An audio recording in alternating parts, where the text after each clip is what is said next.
Bueno, Miguel Ángel, en primer lugar, muchísimas gracias por recibirnos en tu garage acá en Pasadena. Es un placer para nosotros y para que la gente, si bien ahí sos un ícono del diseño de motos en el mundo, pero hay nuevas generaciones que por ahí no te conocen tanto.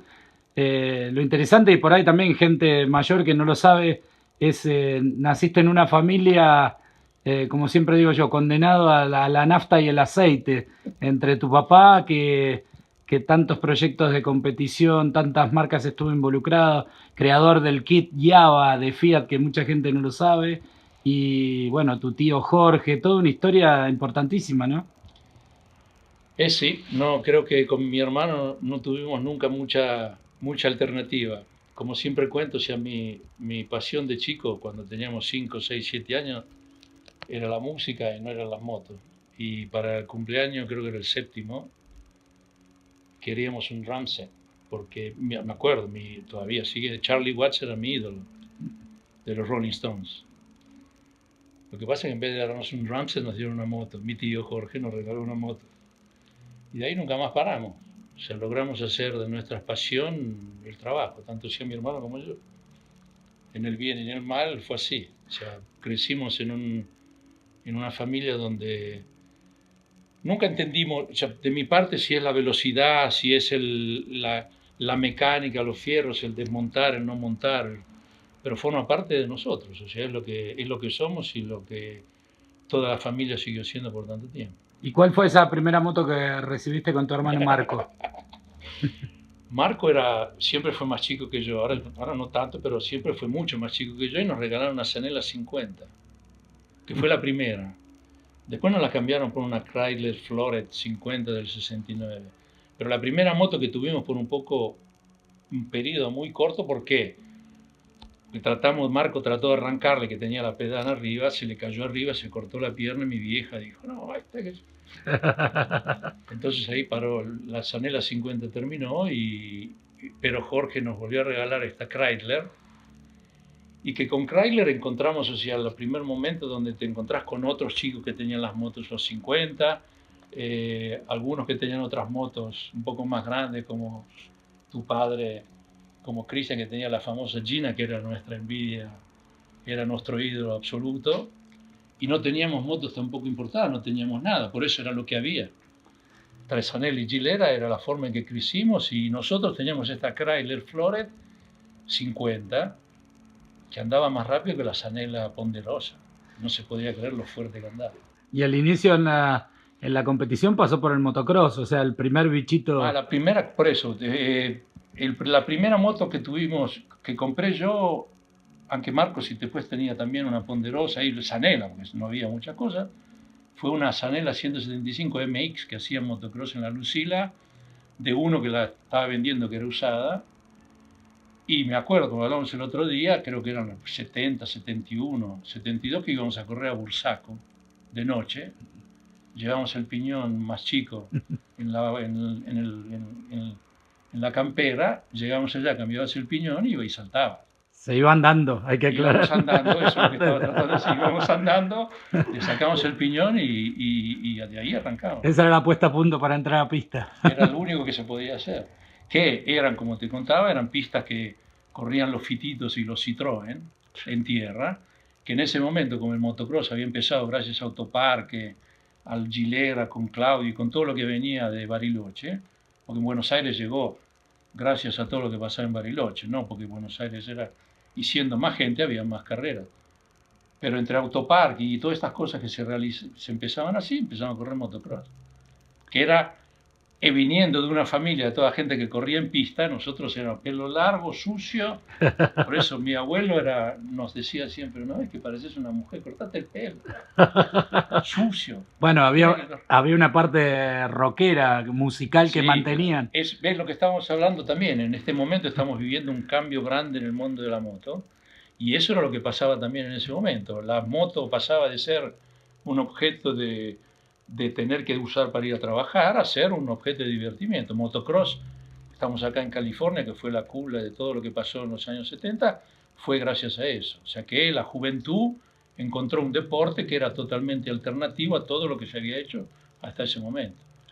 Y después, ¿cómo sigue la historia donde te pones a diseñar motos? Porque una cosa es usarlas, disfrutarlas, y otra es tener ganas de, que me parece que esa es la parte que tu viejo tiene mucha influencia, que de armar, no sé, el kit Java, de modificar algo para llevarlo a ser mejor, ¿no? No, siempre, siempre, por eso, como decía antes, o sea, crecimos en esa familia donde entre el hacer y probar y correr era normal. Eh, pero yo siempre, en el momento que decís, o sea, yo tuve siempre una pasión por el dibujo. Como hablamos antes, que uno se aburría en la clase. A mí me echaban de todas las clases que estaba porque yo no prestaba atención y dibujaba. Porque decía, no me aburría, las clases me molestaban, entonces me echaban. Pero yo seguí siempre dibujando. Entonces, cuando llegó un cierto momento de decir que puedo hacer de grande, la única cosa que se me ocurrió, por la cuestión esa de familia que estuvimos siempre haciendo cosas, era ingeniería mecánica.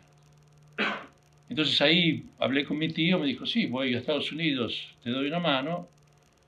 Y ahí empecé a entrar a la universidad para estudiar ingeniería mecánica. Cuando ya estaba dentro de la Universidad de Miami, empezando en ingeniería mecánica, descubrí, como siempre pasa en estos casos, empezando a leer en inglés en las revistas Road and Track, Moto, que había una escuela acá en Pasadena donde se estudiaba diseño industrial, que yo no tenía la menor idea de lo que era. Pero no solo yo, Nadie. muchísima gente, o sea, en Argentina, por ejemplo, ni existía. O sea, era una carrera que estaba naciendo. Italia, no, ves, era más que nacer, Italia tampoco la tuvo hasta los años 95. ¿Pero por qué? Porque si vos querías hacer diseño industrial, en Italia vos hacías el arquitecto. El arquitecto normalmente hace casas, pero era la única carrera que te permitía ocuparte de producto en general, producto industrial de grande producción. Al descubrir este lugar, dije, vamos, a mí la ingeniería me gusta, pero me interesa más crear cosas mucho más emocionantes que ponerme a hacer cálculos y demás. ¿Por qué? Porque era ¿cómo se dice? Me Sí. sentía mejor ahí, más cómodo, más natural. Entonces ahí vine a Pasadena y hice el colegio acá y terminé en ese momento, por ejemplo, el business o el design de las motos era bastante agarrado a los japoneses. ¿Por qué? Porque el grande mercado lo hacían ellos. Eh, yo en realidad mirando mi futuro, si yo iba a tener que comer de esto con mi mujer, mi hijo y demás, y la única cosa que en ese momento te da de comer era la industria del auto. ¿Por qué? Porque en los años 80, yo terminé en el 86, ya trabajos había en la industria de la automotriz, era tantísimo. Terminé yendo a Opel en Alemania. Mi primer jefe que tuve, mi primer estudio era un japonés, Hideo Kodama, que también había hecho el Art Center, pero se había hecho por las mismas razones 20 años antes Alemania. Y con él hablábamos de motos, hablábamos de autos, hablábamos... ¿Por qué? Porque como siempre, la pasión por los fierros, como se dice en Argentina, es una cosa que te une, por más que seas de un lado o del otro, con los mismos ingenieros. O sea, es una cosa que la pasión te lleva a cualquier parte. Entonces un día que me di cuenta que la industria del auto era la cosa más aburrida que existía en el mundo. ¿Pero por qué? Porque en ese momento, no, porque en ese momento un auto nuevo, y estamos hablando a mitad de los años 80, se hacían cada 10 años. O sea, el cycle era 10 años, un auto nuevo, 5 un major facelift, que significaba que el cambio cambiaba, y 2,5 te cambiaban los guardabarros, los espejos y cosas así. Claro, yo me senté ahí y digo, pero esto puede ser que yo me tenga que pasar 10 años para poder hacer algo emocionante. Digo, no. Entonces hablé con él que tenía sus amigos. Honda tenía en ese momento, Honda Europe, tenía un grande centro ahí cerca de Rüsselsheim, que era la fábrica de Opel en Frankfurt, Offenbach se llamaba, el pueblo. Y hicimos un contacto, tuve una entrevista con la gente de Honda y en ese momento que todavía Mr. Honda estaba vivo, había tenido, su sueño era tener un centro de diseño en Milán, porque Milán en el mundo estaba reconocido como un centro de diseño de todo tipo, no solo los carrozzeros de Torino, de productos, de moda, de vestidos, de zapatos, de todo lo que se respiraba de el Italian flavor venía de Milán. Entonces él tenía su idea de abrir este estudio Y enseguida me dijeron, sí, yo hablaba ya italiano, porque había hecho la escuela italiana en Argentina y demás. Vamos a Italia, vamos a Milán, entonces me asumieron a la onda. En ese momento para mí era un dream job, porque tenías autos y motos, los dos juntos, y la idea de ir a Milán era para tener todo el flavor de lo... La idea original de la oficina era entender cómo hacían los italianos. How the Italians do it, como se dice en inglés. Y ahí fuimos a Milano, y el único problema es que cuando los japoneses de onda en ese momento entendieron cómo los italianos hacían, pensaron que había un complot contra ellos, que no era posible. ¿Por qué? Porque básicamente, o sea, en ese momento tomaban gente, o sea, consulentes externos para el design. Entonces venía este designer y decía, bueno, vamos a hacer el proyecto, en ese momento creo que era la CB600F2, y bueno, entonces vamos a hacer el time planning. Entonces decía, bueno, sketching, vamos a hacer 2 semanas, ok, sí, no necesitamos, pero bueno, nosotros usamos 2 semanas, decían los japoneses. Bueno, pero para el prototipo son 3 meses. No, yo en 1 semana se lo traigo. Claro, cuando se llegaba al final decía, no, pero esto no es posible. Usted me está contando algo que no es verdad. No, esta es la forma que hacemos nosotros. Tanto fue así que todas estas cosas se verificaban. Entonces ellos creían que había algo que no funcionaba, porque ellos hacían de un modo y los italianos, o por lo menos ese grupo de gente que contactaba en ese momento, hacía de otra. Que hacer de otra significaba que lo hacían mucho más rápido y mucho más intuitivo. O sea, mientras los japoneses es un proceso, el italiano en sí es una cuestión de intuición. Más pasional. El japonés es pasional también, pero tiene un approach al proyecto mucho más racional. El italiano, como hablamos del Monster el otro día, en Japón nunca hubiera podido hacerse. Claro. ¿Pero por qué? Porque en esa compañía, en ese momento, la posibilidad de hacer cualquier cosa estaba. Y bueno, tenía que solo agarrarla y hacerla. Y ahí, con todo este proceso que vivís en Milán, entrás a donde vos querías, a divertirte, que era con las motos. No, claro. Descubrí, creo que al segundo mes que estábamos allí, que de auto no íbamos a ver nada. Y dije, no hay problema, no pasa nada, porque las motos es mucho más claro que el lead time que tenían todos los proyectos de moto en ese momento, como es ahora también, es mucho más corto. Ya el mercado era efervesciente, entonces se hacían las cosas. Como me di cuenta cuando después pasé a Encagiva, que nos ocupamos enseguida de Husqvarna, que estaban cambiando.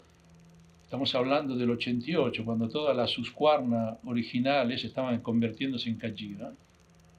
Claro, y por ejemplo, en ese pedazo de mercado off-road eran cada 6 meses, cada 3 meses había que hacer una parte. Entonces no es que te podías sentar y esperar a ver, no, continuo, no se paraba nunca.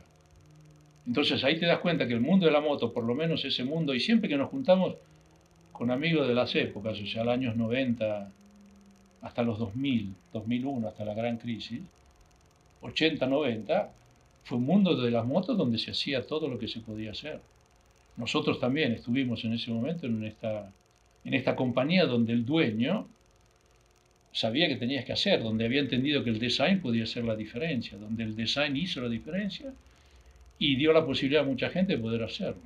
Y a la vez también vivías una tormenta tecnológica importantísima con la computación, ¿no? Me imagino, ¿no? ¿Cómo era ese tema del papel a la computadora? Estamos hablando de los años 90, donde, viniendo de General Motors, en mi caso yo vi el primer programa Alias, porque Alias y General Motors en ese momento los estaban desarrollando juntos.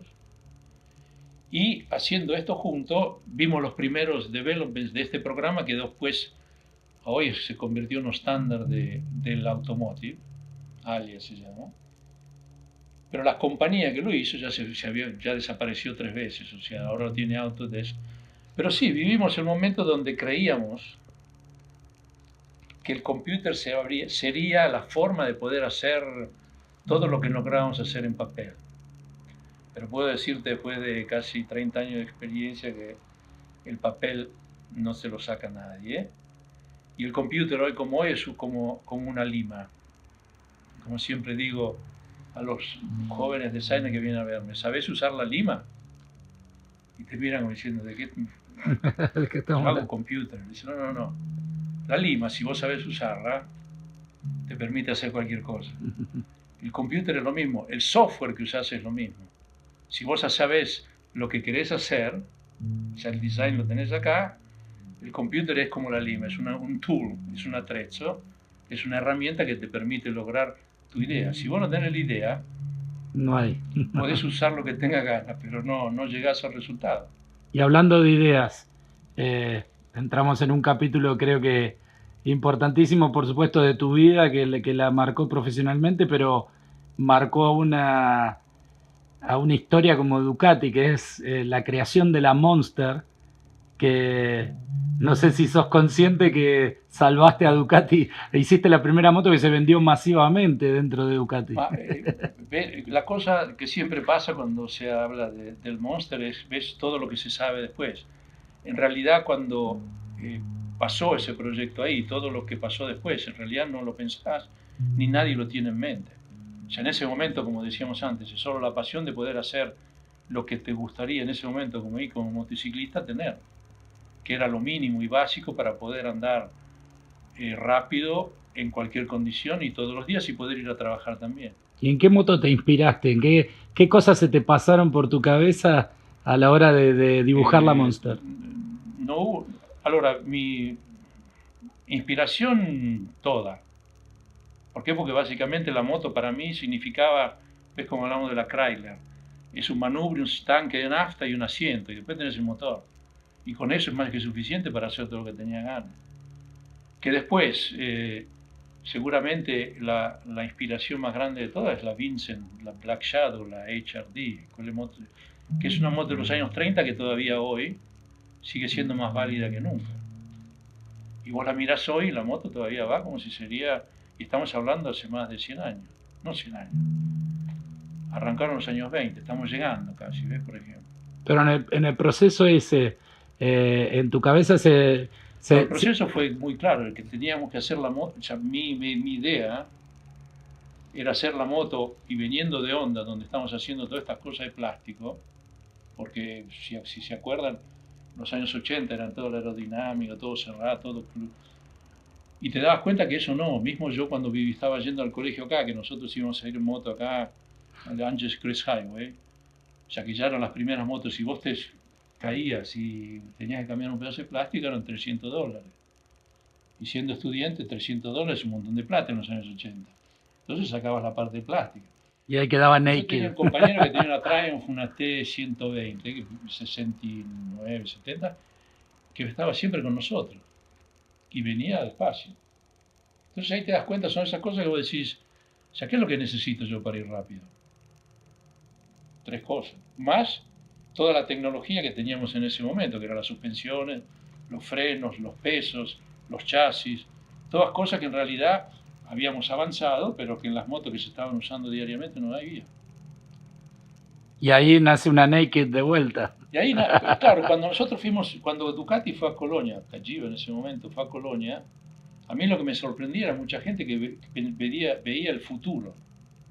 Yo decía, futuro, básicamente es una moto como las motos siempre fueron hechas. Y cíclicamente volvemos a ese tipo de... ¿Por qué? Porque exageramos, pensamos que vamos a hacer... ¿Ves? Como siempre digo, en este momento yo trabajo eso para Aprilia y Moto Guzzi, para el grupo Piaggio, y logramos hacer la moto más suceso de la industria de Superbike como es la RSV4. Hoy la RSV4 tiene 250 caballos. Acaban de presentar hace poco 10 motos numeradas para el aniversario de los 10 años de la RSV4. Tiene tanta electrónica para poder manejarla y hacer que la moto la pueda manejar todo el mundo. Que cuando decís un contrasenso, necesito todos esos caballos, no. Estamos volviendo otra vez más a un momento donde la esencialidad de lo que necesitamos, las cosas simples, son 3 o 2. Entonces ahí va a pasar que no vamos para atrás, vamos para adelante, pero siempre pensando en lo que hicimos. Y esto me da pie a una pregunta que te manda un gran admirador como es José Denari, que me dice, preguntale a Miguel Ángel cuánto de su ADN argentino, de esa necesidad que siempre hubo en Argentina por falta de importación, de elementos, de todo, hay en sus creaciones? En este momento, ves, la columna vertebral me está haciendo... Y básicamente porque eso es lo que me ha hecho a mí. Yo creo que es la frustración y la falta de que te lleva siempre a empujarte para adelante. Del otro canto, todo ese pedido que estamos hablando en los años 70 y demás, hasta que llegaron en el 79, creo, abrieron la importación. Todas esas cosas que hicieron que te arranjabas, como se dice en italiano, con lo que tenías, que forma parte mucho de la parte cultural que estamos hablando de los italianos, o de los españoles también, que nosotros argentinos somos una mezcla de los españoles y los italianos y todas las otras culturas que existen en el mundo, porque no solo eso. Entonces tenemos seguramente una pasta dentro que no es la normal, en el sentido que no es de una línea como podría ser la japonesa. Tenemos eso. Y eso ha hecho que siempre, llegado un momento donde hay un problema, yo siempre sigo para adelante. Entonces la gente medio se queda así, pero después te sigue. ¿Pero por qué? Porque ahí sabes que hay siempre una hay luz nueva forma exacta. al final del hay túnel. Siempre un otro camino. Y esa es la diferencia. Y creo que viene de esa parte que estamos hablando. Y para cerrar el capítulo Ducati, porque es muy interesante todo esto, esa masividad que decimos que logra Ducati con la Monster, ¿cómo es esa famosa historia que aparece un francés que hace un pedido inicial de motos? No, la historia de Marcel Serrat, que es... o sea, son esos personajes del mundo de la moto que a veces en un cierto senso me hacen acordar a mi viejo. ¿Por qué? Porque la pasión que tenía este señor hacía que ver... El Supermotar Europa llegó gracias a él. Muchos años después del Superbikes acá en California, él lo inventó con sus Husqvarnas allá y todos sus pilotos y sus cosas. ¿Pero por qué? Porque veía más... el París-Dakar, la tercera persona que iba con Sabine era Serrat. Por eso son esos personajes que ven siempre más allá, que tienen visión, pero que parten de su pasión por la moto. Y ese día fue así, él se levantó en esa reunión donde hicimos ver el monstruo y dijo, Claudio, te firmo, te doy el cheque y me haceme 1000 motos de esas. Y los otros se quedaron diciendo, pero ¿cómo? Decís así. Y Francia fue el primer mercado que creyó en la moto y empezó a empujarla. Con él habíamos hablado, el Monster tenía que haber tenido originalmente el motor de la 851, porque el Pozzet original lo tenía, pero costaba mucho para la época y tenía poco sentido. Él fue el primero que agarró el 851 y lo metió adentro. Y me mandaba fotos y cosas. En ese momento no había grande comunicación como hay ahora, pero me mandaba cosas. ¿Sí? ¿Por qué? Porque él creía, y así fue. Francia fue uno de los primeros mercados. Pero gracias a personajes con grande visión y grande pasión por lo que hace. Bueno, cerrando ese capítulo Monster que es tan interesante y que ya cumplió 25 años, ¿qué sentís en retrospectiva cuando mirás todo el camino que recorriste? Y en especial, bueno, a veces como en cualquier trayectoria de un profesional, quizás antes habías hecho esfuerzos muy grandes, pero te terminó de coronar esa Monster en lo interno, no sé, o al menos en lo que la gente ve. No. Si puedo decirte algo con lo que estamos hablando del argentino, no. El Monster para mí fue un momento y lo que estoy viviendo ahora es más importante de lo que pasó atrás. ¿Pero por qué? Porque estamos, como dije antes, estamos superando una cosa. ¿Ves? Son todas motos viejas. ¿Pero por qué? Porque forman parte de un proceso de cabeza que pasó en un cierto momento. ¿Pero por qué? Porque si tenés esa base, estás siempre mirando para adelante. O sea, yo trato de no mirar para atrás. O sea, me divierte tener conocimiento del pasado, pero estamos mirando para adelante. O sea, en este momento sabemos que lo que está por venir, y estoy hablando no solo de los próximos 2, 3, 5 años, pero los próximos 30, 50, va a ser un gran cambiamiento en cómo nos vamos a mover en las grandes ciudades. Ahora podemos hablar de Los Ángeles, pero podemos hablar de tantas otras ciudades en el mundo. O sea, yo hablo con mis hermanos y mi familia en Argentina, ir a Buenos Aires al centro, como se dice, es una locura. Siempre lo fue, pero acá también. Acá hay freeways donde el domingo no había nadie y está lleno. Entonces este es un problema que lo estamos viviendo, que que no está solo ligado al climate change, a cómo nos vivimos, cómo tenemos la vida en este momento. Y en la moto considerada como un vehículo de dos ruedas, es todavía una forma muy eficiente de moverse, como vemos también que pasa acá con las bicicletas también. Por espacio y por tiempo. Por todo, por todo. O sea, las ventajas que tiene, y va a ser eventualmente aunque ecológico, son inevitables. Y por eso mi cabeza no se queda atrás, va para adelante. Va para adelante. ¿Por qué? Porque corres el riesgo, si no, de quedarte parado. Y a veces el miedo hacia el futuro, por ejemplo, esa parte que quizás la mayoría de los fanáticos, en este caso de las motos, tenemos de la nostalgia del diseño. A veces uno ve dibujos de motos del futuro que aparecen en Milán o en Colonia, donde sea, como que viene una moto de Batman para el futuro y dice, en esa porquería vamos a tener que andar. ¿Cómo vivís esa concepción del futuro? ¿Cómo la ves? Recién hablaste de 3, de 5 años. ¿Va a ir suave o va a haber un salto desde tu punto de vista muy grande? Vamos muy rápido ahora. O sea, te doy un ejemplo.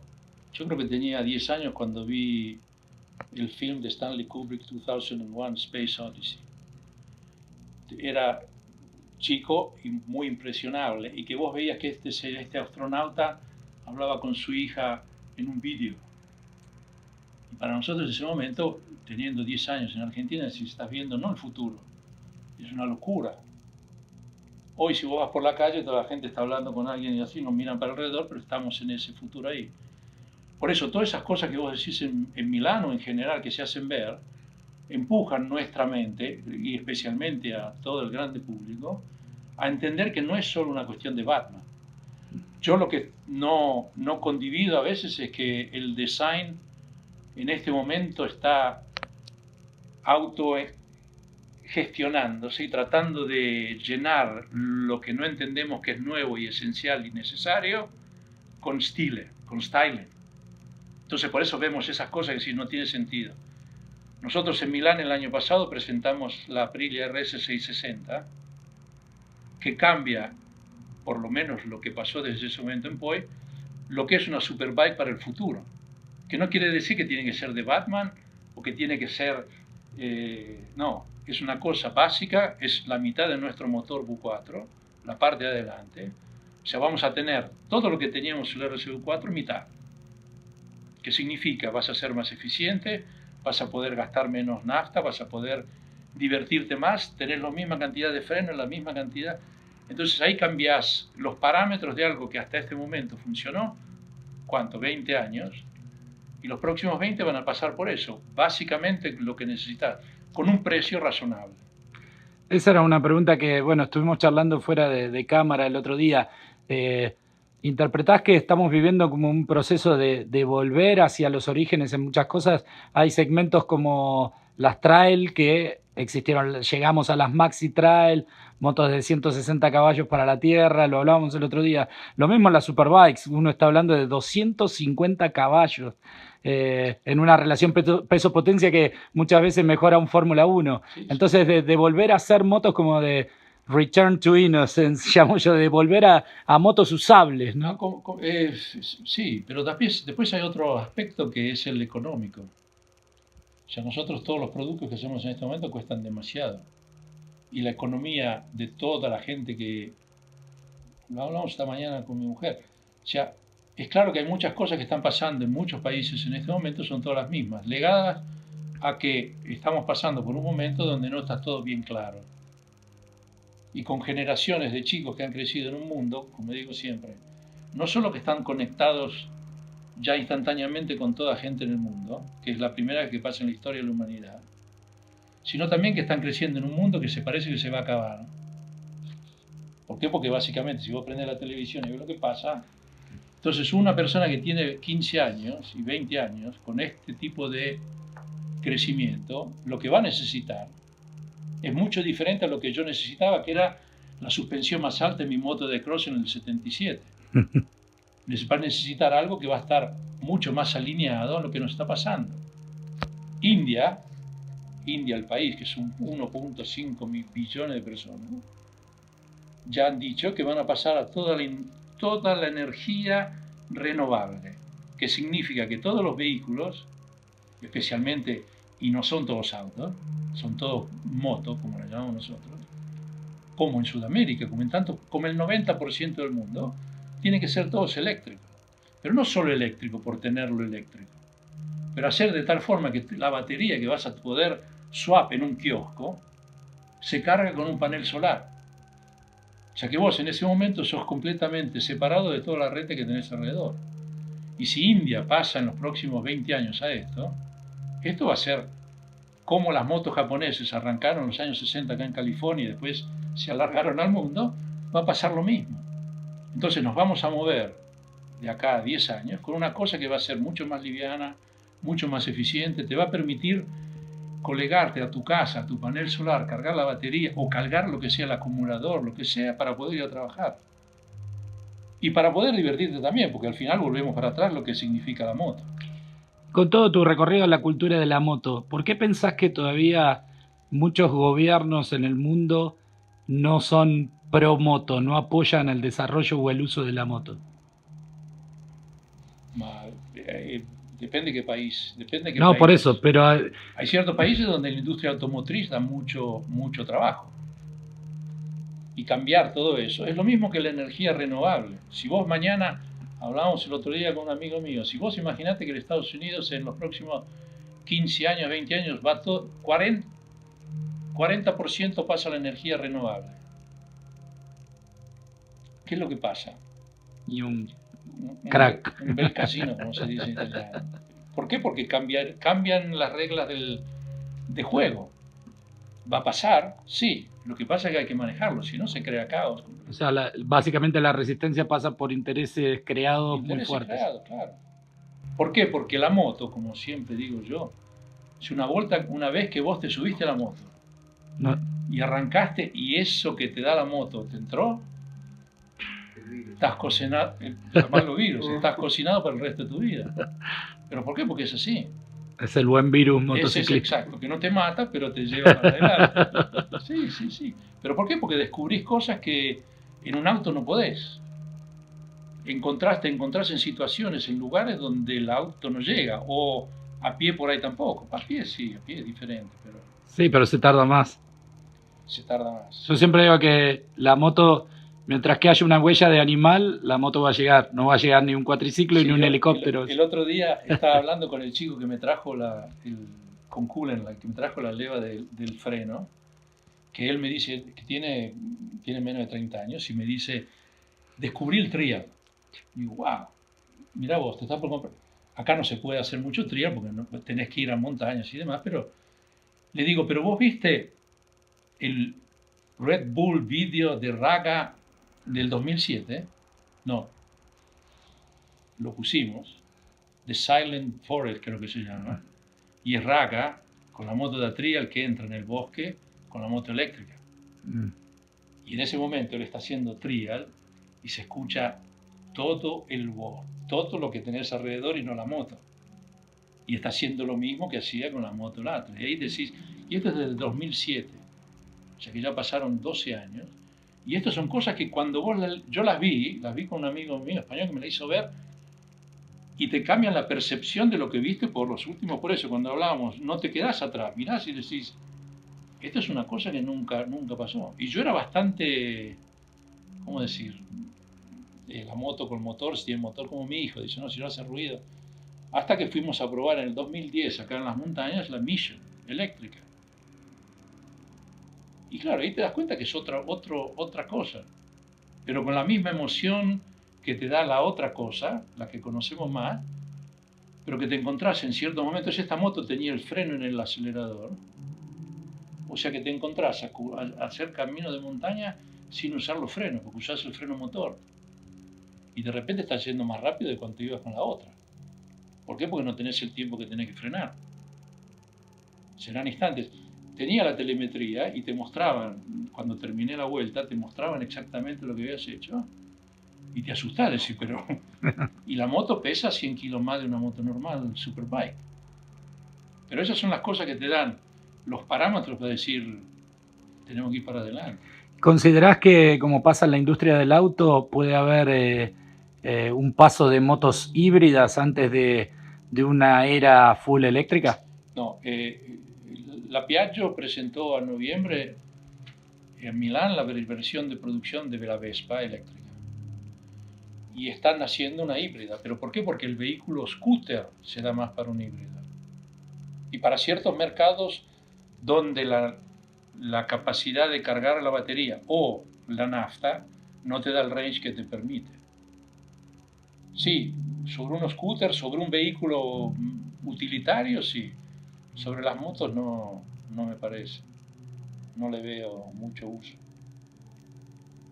Bueno, Miguel Ángel, podemos seguir hablando días y días. Ah, sí, sí. Te agradezco muchísimo tu tiempo No, nada. y en nombre de todos los que amamos el motociclismo, también agradecerte la pasión por las dos ruedas y todos estos conceptos que son muy interesantes, ¿no? Y ser orgullo, como siempre decimos, los argentinos que somos bastante agrandados, este es un orgullo real de tenerte como argentino generador de ideas en el mundo y uno de los, justamente de los que marca el rumbo en el diseño de la historia de la moto. Te agradezco. La única cosa que yo siempre digo, al final de cuentas somos todos motociclistas, Claro. que es lo que nos empuja para adelante. Después el resto viene, pero nos junta eso. Es un mismo idioma. Dale. Exacto. Gracias.